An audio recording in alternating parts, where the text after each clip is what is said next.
میں تو جیل کے لیے تیار ہوں اور ہر چیز کے لیے تیار ہوں، لیکن میں کبھی اس ظلم اور اس طاقت کے حکمرانی کے سامنے کبھی نہیں جھکوں گا۔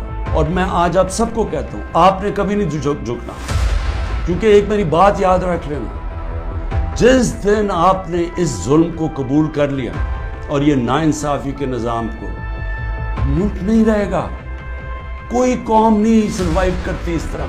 میں اپنی ساری قوم کو پھر سے یہ پیغام دینا چاہتا ہوں کہ میں آخری سانس تک اس ظلم کے نظام کا مقابلہ کروں گا۔ جب تک میرے ملک میں حقیقی آزادی نہیں آئی، میں اس کی جدوجہد کروں گا۔ جو مرضی کر لیں، جیلوں میں ڈالیں، جو مرضی کریں، دھمکیاں دیں، یہ سمجھتے ہیں کہ شاید اس کی وجہ سے میں ان کے پاس جاؤں اور کہوں کہ جی مجھے معاف کر دو کہ میں نے آزادی کی بات کی تھی، مجھے معاف کر دو۔ اور میں آپ قوم کو بھی کہنا چاہتا ہوں، کبھی نہ اس نظام کو قبول کرنا۔ جس دن آپ نے اس کے سامنے اپنا سر جھکا دیا، آپ کا کوئی مستقبل نہیں رہے گا پاکستان میں۔